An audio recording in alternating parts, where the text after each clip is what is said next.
Hi, everybody. Welcome to Real Police Talk.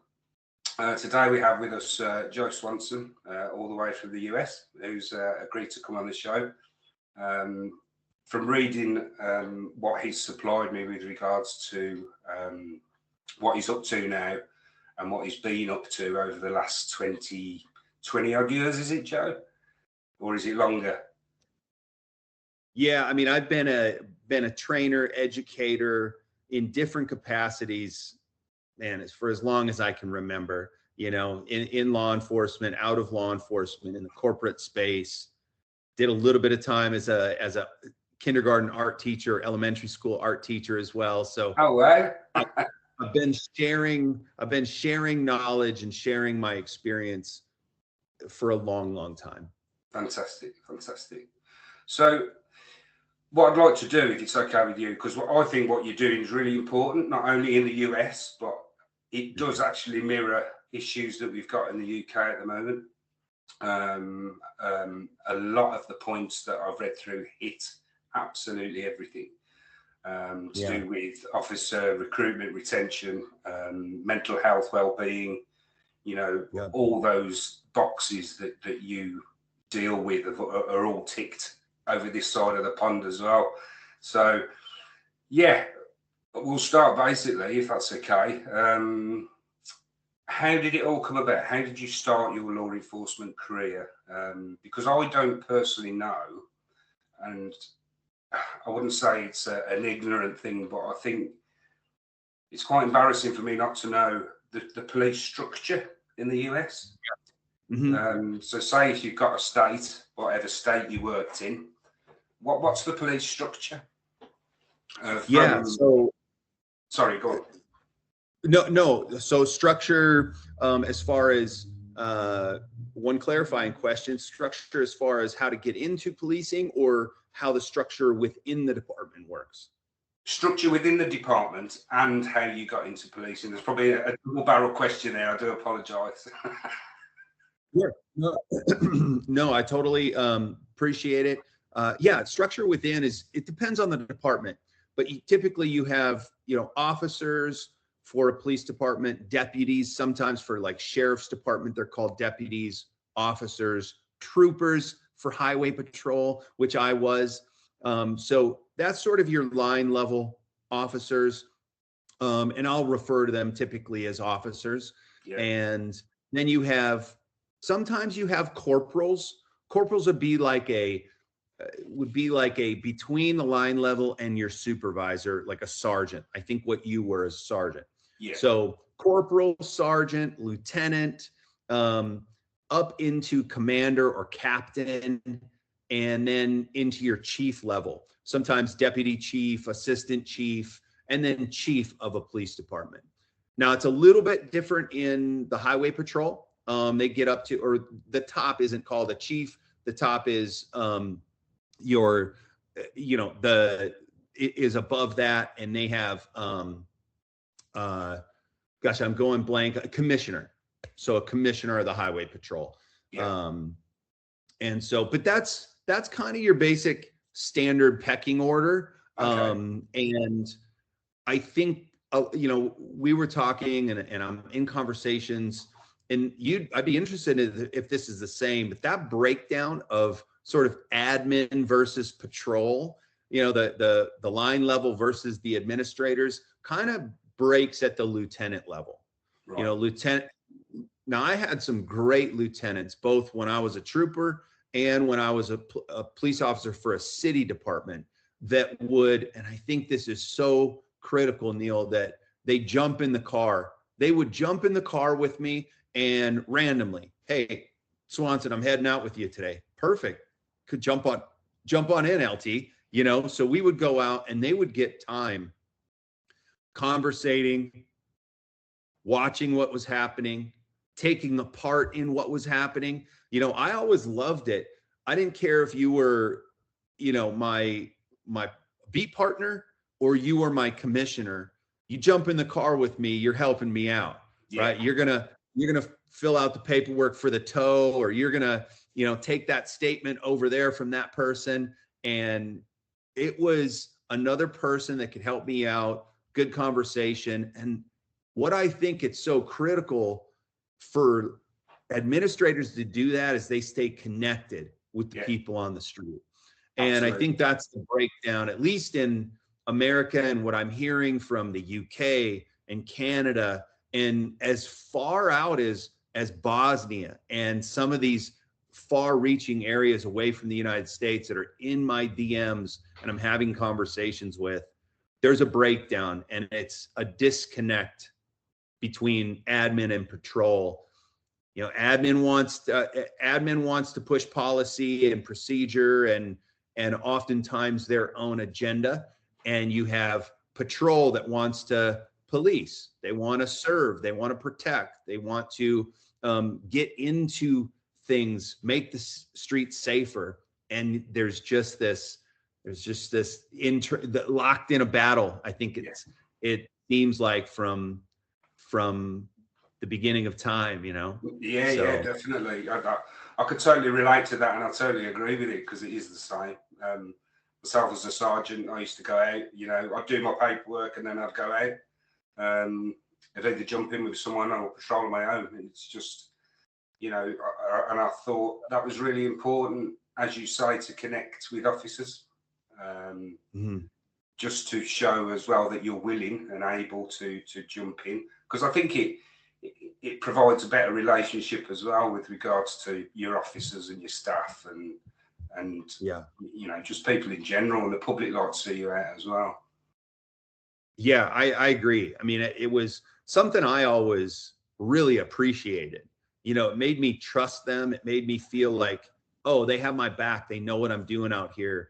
They understand still what's happening on the streets, and they're not disconnected from it when they're trying to put in new policy, or they're taking a complaint from a citizen, or they're, you know, backing me up in front of the news or something that was going on. So, man, I loved it. I think if we could get back to more, and don't get me wrong, there are chiefs and lieutenants and admin out there that they're hard chargers and they're spot on. They are strong, confident, courageous leaders. I speak to them every day as well. And so it's not lost on me that there are some still out there, and they're doing their best 100%. to push, you know, public safety, service, and protection. Absolutely. Couldn't agree with you more.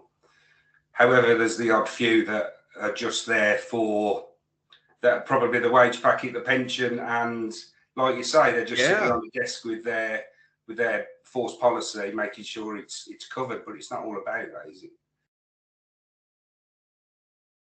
Yeah, and that's the sad thing. I mean, I think it's and this is how departments end up breaking down, and your community trust starts to erode from within, right? It happens on the line level first. You have administrators who are truly just on their own program, and they're looking out for themselves. And when you don't have a leadership that has an aligned mission that you can support as a line guy or gal, it becomes really hard to trust and to respect what's going on. Absolutely, yeah. It's almost impossible, isn't it? You're just turning up to work, doing the same thing, knowing that nobody's got your back, and you're just plodding along, so to speak, doing your job and going home at the end of the day.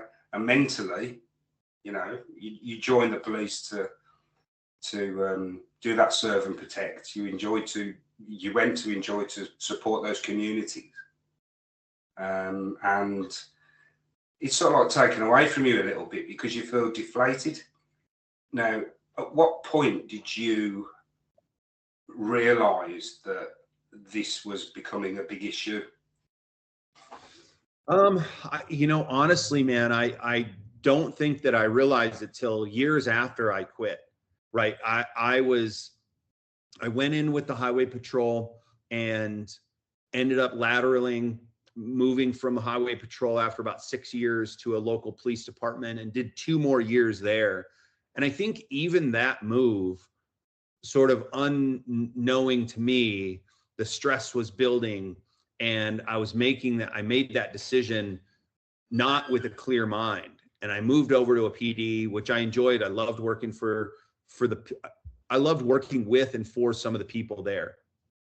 But it added then to the stress load, and it added to that accumulation of load, and ultimately got the best of me. I mean, naturally, if we look into what we know now, is naturally that stress load will build. Yeah. So if we, as officers, as first responders, we put ourselves in these peak stress experiences. So your stress peaks. And if you don't recover that at the same level and oscillate between stress peak and recovery, you are going to build this load, creates hypervigilance. It affects, your energy levels, your nervous system. All of these things are affected and begins to erode your decision-making, reaction time naturally. I mean, it's not I'm good and I can outwork the stress and I can outthink it and I'm fine because I have good community behind me. No. The stress load will build, and if you don't care for it intentionally and offload it as a high-level operator, you are going to be affected. And that's what happened to me. About 8 years in, I was affected by it. I didn't know what that allostatic load was. I didn't know what really anything about the nervous system management, things like that. And I was sitting on shift. I'd go 10-8 on shift, and I'd handle my calls. I was working graveyards, and at a certain part of the night, I would go get my double McDonald's cheeseburger and my Coke and my French fries. I now know that was another coping mechanism that I was getting dopamine from that and trying to make myself feel better. I'd go to the corp yard where it was locked behind a gate, so I was safe, and where the cars get maintenance and all that. And I'd pull in and I would just wait for my calls. I would wait for my calls, and I would watch movies. And I didn't have the same energy. I was fatigued, depressed, impatient with my kids when I was off duty. I was all of those things that naturally are going to happen and I know that now, they naturally are going to happen when you don't offload the stress. Yeah. And I was working out. I was doing jiu-jitsu, boxing. I had a good community. I had a good family. I had those things that people think about are wellness, but I didn't have what I teach now, and that are, and those are practical and tactical protocols, tools that should be in every officer's EDC. Simple protocols that you take with you on duty to offset that stress load in between calls whenever you need it. 60 seconds, 90 seconds worth of time where you can reset back to baseline. It's why I call it my baseline recovery stack. You're recovering back to baseline. Over time, that baseline grows. That's resilience. And you need these tools, and you need a variety of them to operate in different scenarios where you can just tap into it, use the protocol, reset that nervous system back to parasympathetic. You can lower the heart rate. You can improve your decision making. You can improve your reaction time, and you can get back to high performance. And it's what I didn't have. And so I was stuck in that mode of fatigue and hypervigilance and confusion, really, because I didn't know that stuff. Now I know, and I know how to help officers deal with it. So yeah, man, I'm so grateful for my time as a law enforcement officer. I learned a ton about communication, intentionality. I always tell people I did two things in my life where I learned those two skills at a high level, and that was law enforcement and as a tattooer. I started tattooing in the United States in 1996, and I've done that kind of semi-retired in 2016, but I did it for many, many years, even while I was a law enforcement officer. And when you're taking somebody's idea, their memory, that's probably a memory that has some meaning to them, Yeah. and you're tasked with the job of creating an image that represents that, and then you're putting it on there indelibly on their skin for their lifetime. Yeah. You have to be intentional, and you have to understand communication, ask good questions. And I love that I got those skills from those two things. Yeah, it's quite a logical thing when you explain it like that, isn't it? But you don't think of those things, do you, when you talk about, you know, having a tattoo or whatever? But yeah, you explaining it like that makes it quite a logical and sensible thing to discuss. So would you say I myself had gone way past that help, way past? I'll just give you a bit of background with regards to that. After please. 18 years service, I was ill, and I wasn't aware I was ill mentally. But I was in such a place that was so intense for me that I could quite easily believe things that weren't real. I was hallucinating. I was in a really bad place, really, but I was still working, and the therapy that I had came from a controller, actually, one of the dispatchers. Yeah. Who basically rang me after an incident and said, "Neil, are you okay?" Because what I did, I was sat in my office like I am now. There was a guy with an axe who had just committed it's called aggravated burglary over here, where he went into somebody's home with an axe and threatened them. And he then walked into the town with this axe, threatening everybody. Nobody to go. I didn't even think to put my body armor on, my protective gear, my gas, my baton. Wow. I just picked up my radio. I walked straight to where CCTV was telling me he was. He threatened to cut my head off with the axe when I cornered him. But I just didn't compute with it. I had no fear, and I ended up, fighting with him and getting the axe off him. I went for him anyway. And that was when somebody said, "Are you okay?" And it was only then, when I look back now, after years of therapy, did I say that is the point where you stepped over this line of being stressed and depressed and having anxiety. You then went to another level. Now, I don't know whether I'm sure you can relate to that, being in law enforcement yourself and thinking, oh my God, that's not right. But at the time, I just thought, just another job. Yeah, it's just what you do. Problem.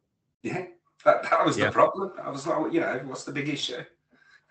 Yeah, Neil, I so appreciate you sharing that. That is so many people need to hear stories like that, and somebody's vulnerability that says, "Hey, I was in this place, this stress load that had accumulated that we just talked about had gotten to the place where it was affecting my decision making so much that I thought that was a normal thing to do, with put myself in danger." To put myself in that sort of danger.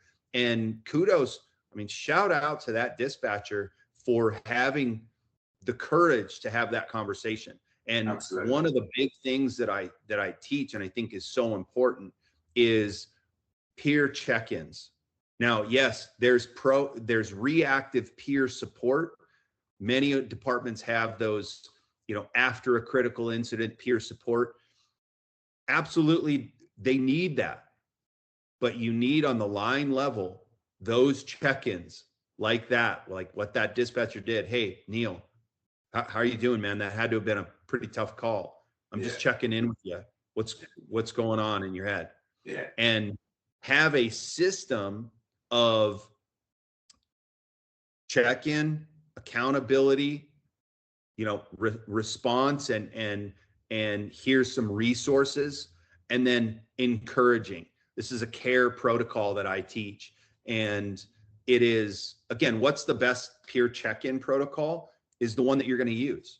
Yeah. So whether you have a systemized way to check in or not, the check-in is super important, because that verbal processing is crucial to that offload of that stress, builds team resilience, and reorients your experience that experience.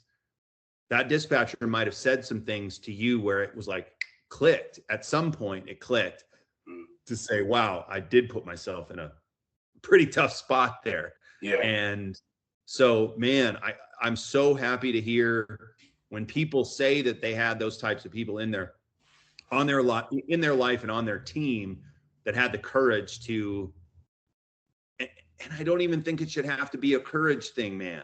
It should be a standard operating procedure that we do as partners and as coworkers and as friends.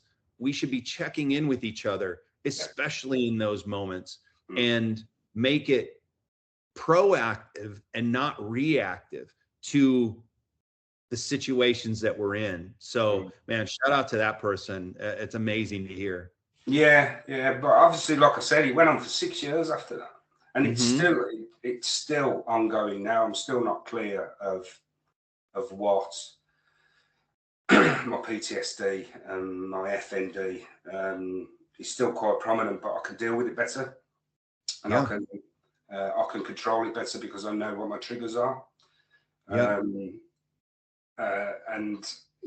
some of those things, if I do get triggered, are just people are shocked at what I say or what I do or how I react in a certain situation, that fight or flight mode.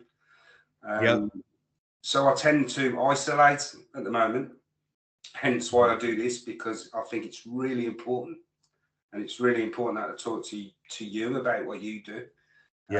Just to get that message out there, because as I say, Joe, it was something I didn't realise, and you don't realise that you're in that situation until you're in a hole looking up thinking, I can't reach, I can't get out of this hole that I've dug myself. So with regards to your training, how is your training and your outlook and what you do designed to stop that from happening? Or so partly, and it's about, I love what you said, where you said, I can't get out of this hole I've dug for myself, right? First and foremost, you're taking personal responsibility for putting yourself there, right? For your own actions. That's crucial.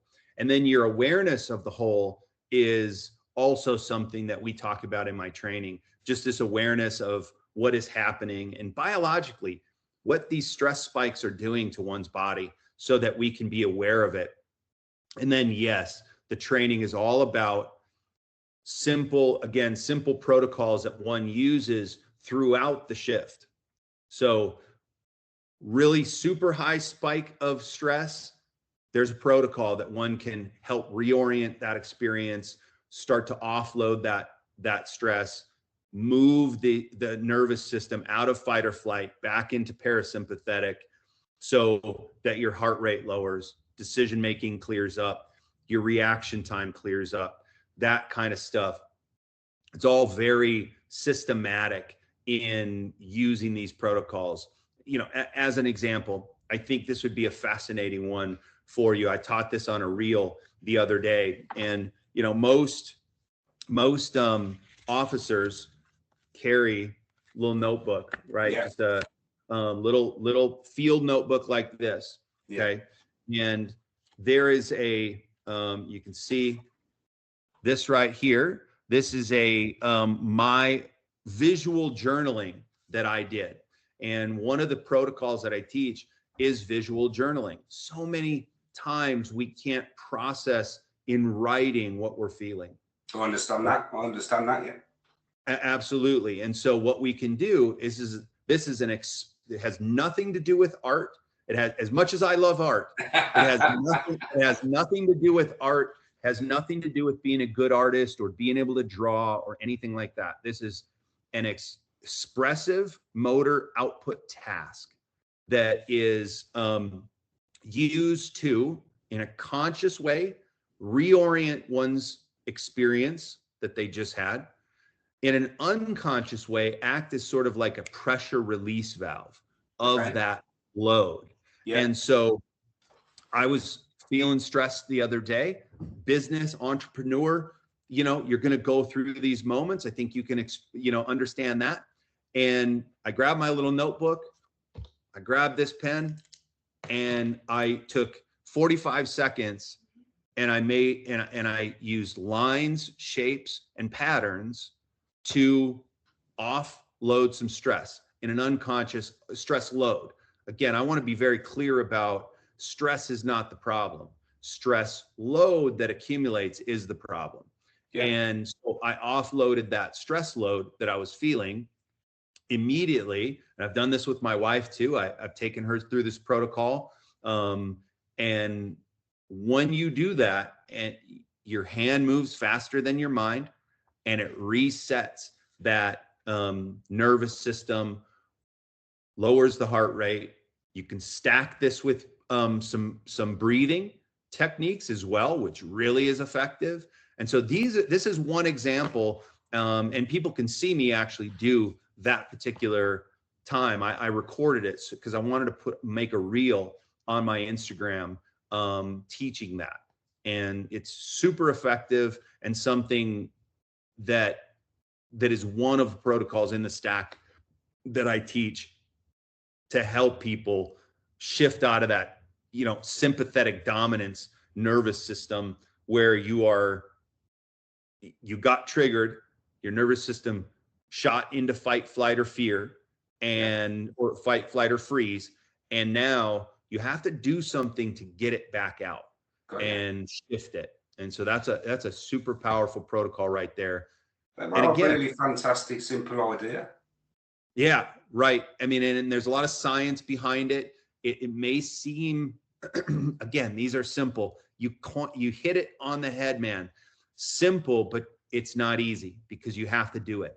Cool. It has to become part of your everyday carry. I have a pen and I have one of these notebooks in my hand or in my pocket around close that I could grab and say, wow, I'm starting to feel this way.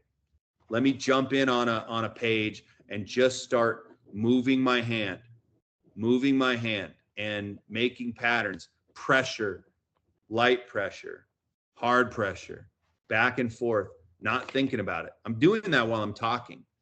Close your eyes, leave your eyes open. So many ways and variables that one can use it, but super effective and science-based. Wow. Wow, that's really interesting. Yeah. Fantastic. Yeah. I think it's the simplicity behind it that is the key for me, because you always think the worst and the deep, like I say, with regards to the whole, am I going to get out of this or whatever. Or you go to, I know many bobbies that have gone to jobs. Sorry to say bobbies, that's just English speak, isn't it? I love it. They go to jobs and really stressful jobs where you can be dealing with all sorts that the imagination can't explain. A lot of stuff that you go to in law enforcement or in the police. I'm sure you know that, Joe, but that taking those few minutes to do something like that and it's effective is really, really good, because every bobby in the UK has got one of them little pads that they use for evidence. Absolutely. And it's why I created these Tactical Resilience Notebooks, right? It's got my logo on the front.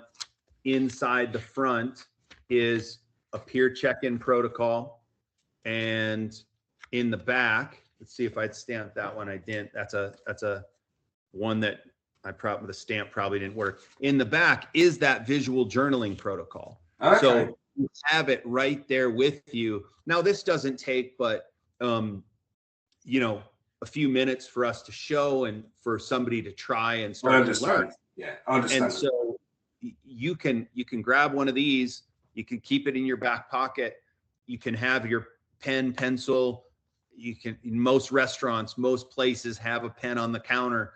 You can grab it and you can do it. As a cop, you have it with you. As a Bobby, you have it with you. And all you have to what you have to do though is make it part of your protocol. Yeah. Okay, I came off that call, or I'm about to go into this call, and I'm going to take the 60 seconds, 90 seconds, and I'm going to do this expressive motor output task to reset myself very quickly so that I can move on to the next call at a high level, that I can make the right decision for this call that I'm going to, or that I just got off of. And it's about using it. It's about making it a habit every day, using one of these, many protocols that I teach in the stack that I have. Got you. Brilliant. Do you deliver that message to management as well as cops that get in touch with you? Question was, do you deliver this package to management, sort of like in group management situations, to supervisors, or do you deliver it individually? So both. I do an 8-hour, one-day training, and that can be for a variety of people. Anybody from an officer level up to the commissioner level can come into that training. Just depends on how we're structuring it, what model we're using for the training for the particular department that's doing the training. Okay. I also have, my goal is to impact a minimum of 3,500 officers. And Neil, that's 0.5% of the officers here in the United States, not to mention the UK, Canada, and around the world. So I was thinking to myself, how am I going to do that? I can't be in all the, I can't teach it to that many people. So I created an online program. It's a transformational program that teaches this system and walks through all of the protocols, including a couple bonus ones. And we go through a baseline intent reflection at the beginning. Why are you going to do this? I think it's so important for officers to understand their why. Yeah. Because as the great business mentor Jim Rohn once said, if your why is big enough, the how is easy. And we go through the why, we get into the science of things so they understand why, at a deeper level, what's happening. Of course, yeah. We understand, go into a little bit about organizational alignment and what can happen when those things break down. Then we teach the stack, the baseline recovery stack, these protocols that one can use. And we end the session with leadership pledges. How do you stand where your 2 feet are planted and be a leader and take ownership of your own experience and lead your team, lead your department, whether you're on training or you are the commissioner? And so that's both for the in-person training and it's for the online training. And I also, so if a department over in the UK wanted to bring me in, and I would love to teach some of this to leadership specifically in a group so that they can permeate it down through the ranks. Yep. I can do Zoom trainings as well. And yeah, we can hold a day-long Zoom session and get that going. So you can absolutely reach out to me, Joe at joeswansontactical.com, joeswansontactical.com on the website. reach out to me on Instagram, just get in touch. And I would love to figure out a model that works so that we can get these tools in the hands of more people. Yeah, absolutely. I couldn't agree with you more. But what I'll do is I'll put all your details on here. Awesome. As part of the video anyway. I loved your closing statement when it came to reading your you know, all of your paperwork. Just with your experience and your what you're trying to achieve. I just love, again, I know it's a word we've used a few times, but the simplicity of it and the message it delivers with regards to just trying to help people stop from falling into that hole. And again, I've screenshotted that, and I'll put that at the end of this video if that's okay. Yeah, absolutely. Absolutely. Because I think it delivers everything, doesn't it? It explains a lot in such a perfect few paragraphs. Thank you, man. I think it's important to be simple, right? It's, if something's not simple, if it's too complex, we're not going to use it. I'm not going to do it. Like if it's too hard, man, if it's too much of a time crunch, or yeah, I'm just that way. I need something simple, fast, and effective. Yeah. Effective. Yeah. And I think like it's, and especially for first responders, they're constantly moving, a lot of times call to call. And when they're not, maybe they're doing paperwork. These are things that can reset you during paperwork too. You know, there's some techniques that, you know, I taught a grounding technique. If you want to regain some energy, regain some focus, ground yourself into the experience that you're having, writing that paperwork, recalling what was happening, reviewing your notes. There's a great grounding technique. It's a 3-2-1. You look for 3 things around you. It's 3 things around you. 2 things that you can feel, right? I feel the desk. I feel the paperwork. And 1 thing that you can use another bit of your sight for. So 3 things I'm looking at using my eyes, 2 things that I'm feeling, and 1 that I'm hearing. Yeah. Right now I'm hearing cars outside running by my house, right? I looked and I saw my water bottle. I see you and I see my cell phone, and I'm feeling the desk, and I feel my ass on this chair right now. And this is a super simple, again, 3-2-1 technique that you can use, simple, that just reorients me to this experience right here, that I'm here, I'm doing this, and it's shifting my heart rate, it's shifting my nervous system back to a place where I'm focused and aligned with the actions that I'm taking. Brilliant. So then a few seconds of doing what you just said takes you away and brings you back in a completely different mindset. That's amazing. Yeah, that is amazing.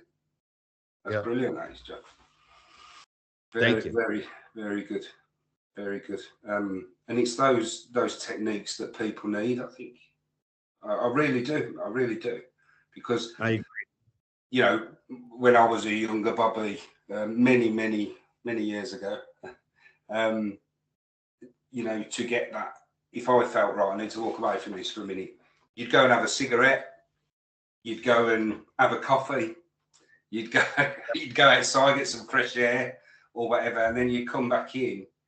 But you still wouldn't have cleared that mindset, because you knew what you were coming back to.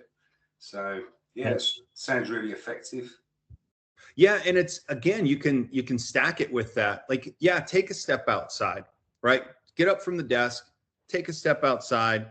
I wouldn't suggest the cigarette, but no, you know, feel the, you know, look at the trees, look at the building, look at the cars around you, you know, feel the air, feel the, you know, building on your back as you're leaning up against it, and, you know, listen for maybe the trains rolling by.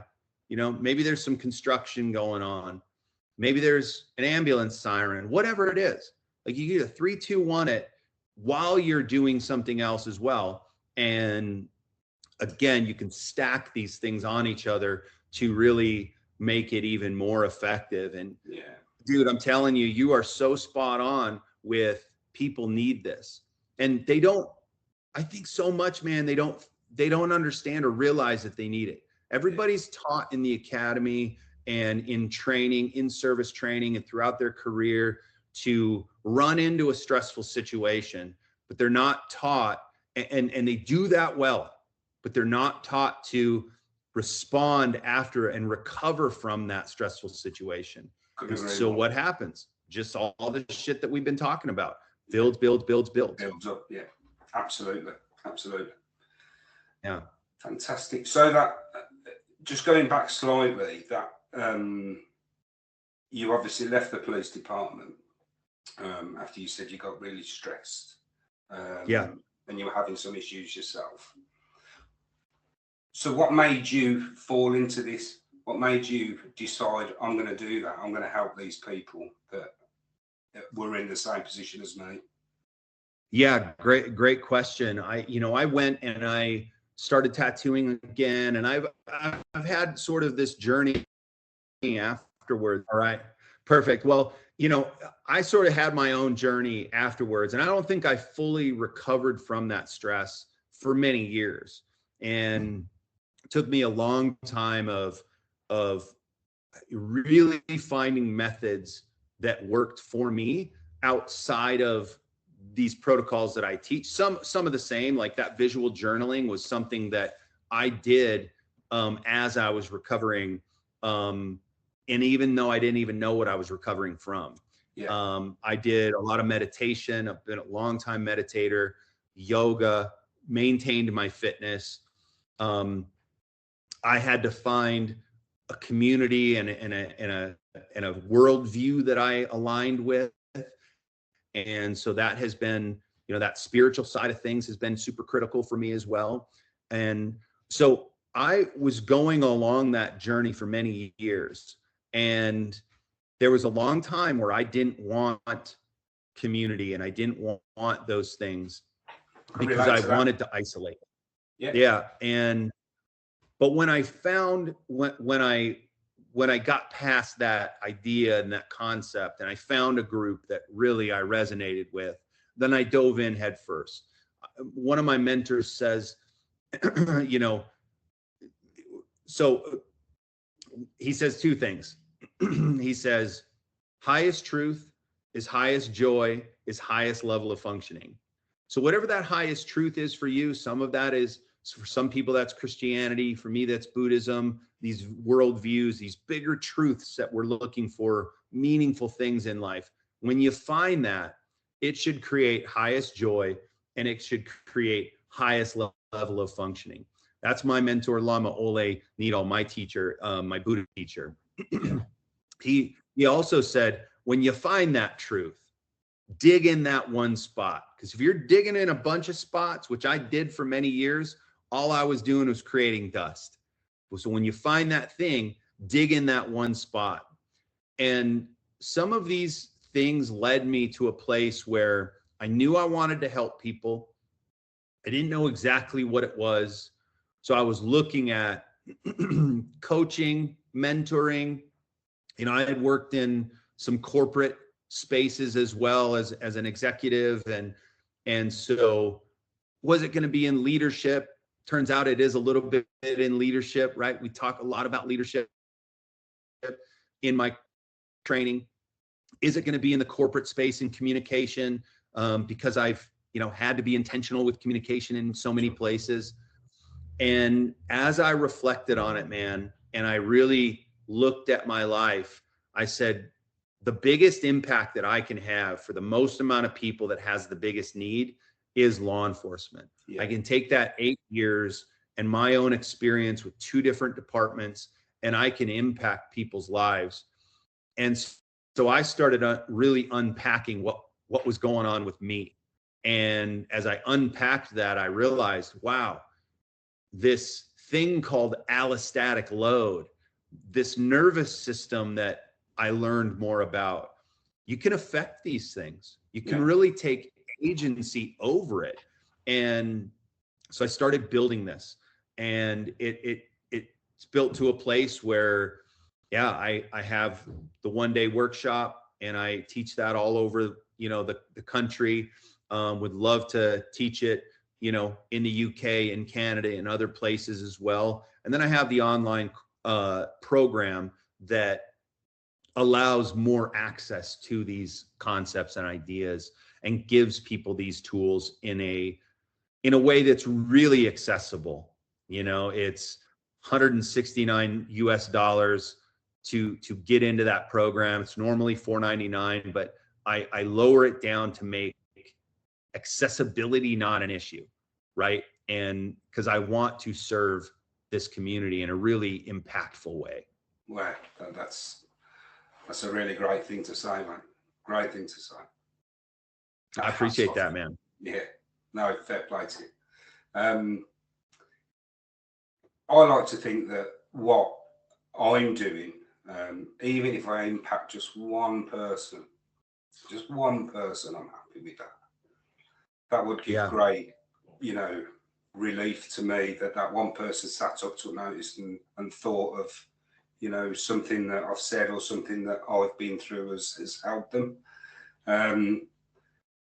What you do, I can only dream of with regards to the amount of people that you have helped, the amount of people that you are helping, and with your company growing all the time.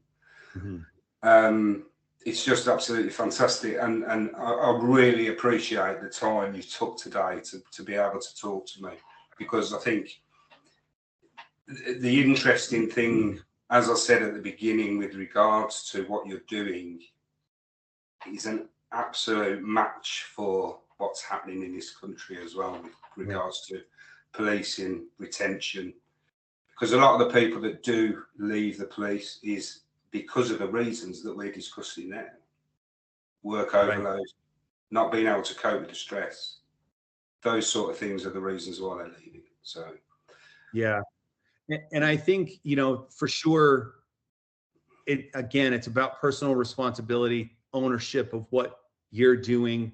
We don't have control over that admin, likely, right? That lieutenant, that deputy chief, that leader who's not aligned with the mission anymore, has a personal agenda to get to. We cannot control their actions. What we can control is how long we let their actions override and hijack our nervous systems. Right. So we can control that. We can get ourselves in a place where we are, holistically well, and we can lead from where our 2 feet are standing. And I think that is the overall theme of what I try to teach, is take control of it yourself. Take back that control, win the fight in the nervous system. We're always fighting for that nervous system win. And if we can do that day to day throughout in little increments, we're going to be all the better. And man, on top of that, I just appreciate you taking the time to, one, have me on and have these conversations and provide a platform for these conversations, because you are impacting people. And it's more than one. There's so many people out there that hear that story that you told early in this podcast about grappling with a man with an axe, and how you came out of that and why you got into that, and are sitting in that same spot and go, wow, maybe they look at themselves. It's a mirror, right? Life's a mirror. It's not a freaking window. Sure. Yeah. So we see that, we hear it, we don't feel alone. Now we have some language to talk about it, and it makes things better. So kudos to you, man. Shout out to what you're doing and the important work that it is to have shows like this. Thank you. Thank you, my friend.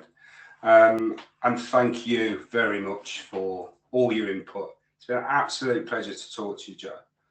I hope again we can catch up soon, and you're this massive multinational company and I was going to say pulling your hair out. I do apologise. Yeah, man. Well, I love it, man. I love it.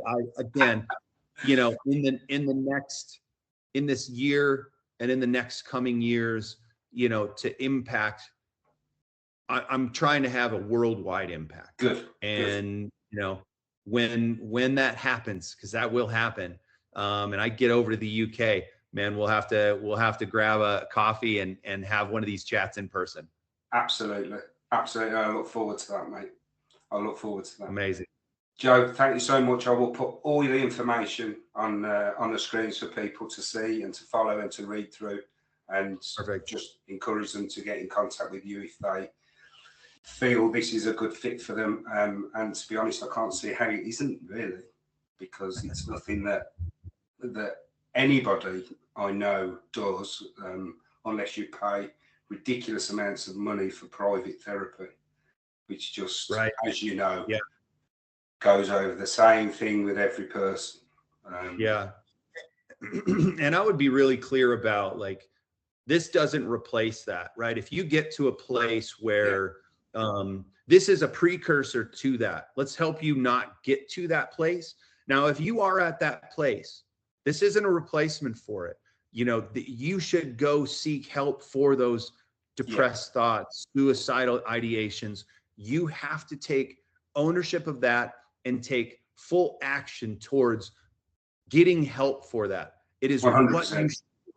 And you know, but for those officers who are feeling like they want extra tools, they want to operate at the highest level, they want to offload that stress that's starting to affect them, the stress load that's starting to affect them, this is absolutely for you. You want to fight fatigue, fight the nervous system. You want to, you know, win back that decision making and reaction time.